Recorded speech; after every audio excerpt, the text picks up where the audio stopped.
Classique. 7h30, 9h, la matinale de Radio Classique avec Guillaume Durand. L'invité du matin.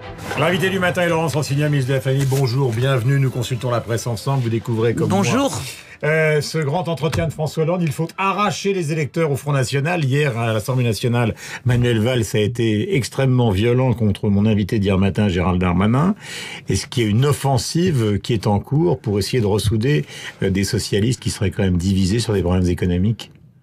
Ah, j'avais pas pensé qu'on pouvait poser la question avec ces arrière-pensées. En plus, non, on est à un mois des élections départementales à peine, 3 semaines. Le Front National caracole dans les sondages et ses ambitions sont non dissimulées. D'ailleurs, ces ambitions, j'arrive pas totalement à les comprendre. Est-ce que le Front National veut être le premier parti de France ou est-ce qu'il veut diriger des départements ? Parce que c'est quand même un sujet. On peut dire que jusqu'à présent, il y avait eu des votes pour le Front National. Parlement européen, par exemple, quand on élit des députés du Front National, les gens pensent que ça n'a pas une immense conséquence sur leur vie. On peut avoir 2-3 députés Front National à l'Assemblée, c'est pas ça qui fait la loi.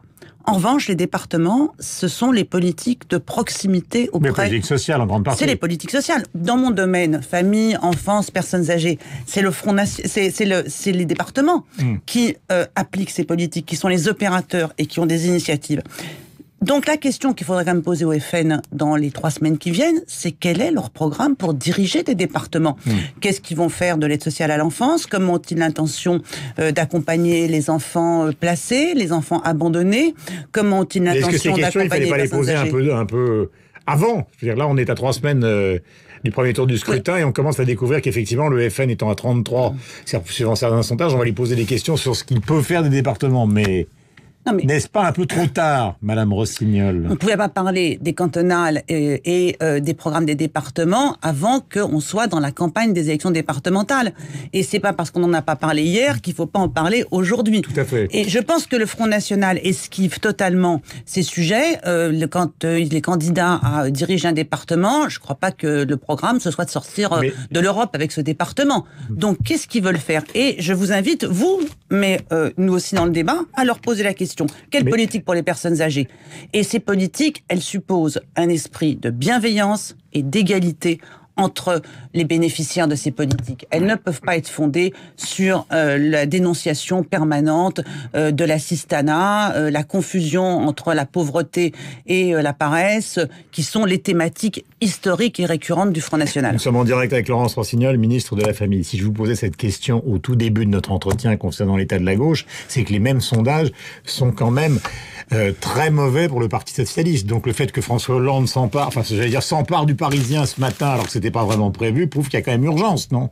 Mais bien sûr, il y a urgence. Il y a urgence globale, mais il y a urgence pour la gauche. Il y a une urgence pour la gauche, bien entendu, qui malheureusement, dans trop de départements, va diviser à cette élection. Et la division de la gauche, est une menace au premier tour de ces élections. Il y a une menace pour les valeurs de la République, et il y a une menace pour les politiques sociales des départements. Oui, ça on en a parlé. Oui, mais je tiens à en parler parce qu'on n'est pas toujours dans le métadiscours et les principes ou les grandes idées. Dans les départements, quelle politique sociale pour les plus démunis, pour les plus vulnérables ? Madame, cette affaire de fessée, je ne dis pas qu'elle vous concerne directement, mais le Conseil de l'Europe qui vient de nous donner ou faire parvenir cette admonestation, vous en pensez quoi et on fait quoi finalement ? Parce que les Français, j'ai lu un sondage ce matin dans Le Parisien, sont favorables dans une grande majorité justement au maintien d'une fessée qu'ils ne donnent pas, mais à l'idée qu'on a le droit quand même d'avoir un comportement privé qui ne soit pas dirigé par Bruxelles.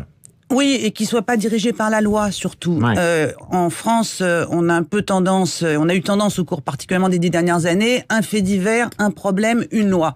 En fait, une société, elle évolue pas comme ça. Moi, je suis favorable à une éducation sans violence. Je suis favorable à ce que les pédiatres, les spécialistes, les pédagogues s'expriment et soient entendus par les parents sur le fait qu'une fessée, un coup de pied aux fesses, une claque derrière la tête, une gifle, c'est pas anodin. C'est pas anodin, ça fait pas de bien à l'enfant. enfant, ça fait rarement du bien aux parents qui l'a donné. Mais on obéit à Bruxelles ou pas? Mais non, on ne va pas faire de loi, je l'ai dit depuis plusieurs mois déjà. Nous ne ferons pas de loi parce que je ne vois pas comment on peut intervenir auprès des parents en leur disant « ce que vous faites là, c'est puni par la loi ». Le parent, il cherche à éduquer son enfant. On a en France tout ce qu'il faut pour lutter contre la maltraitance.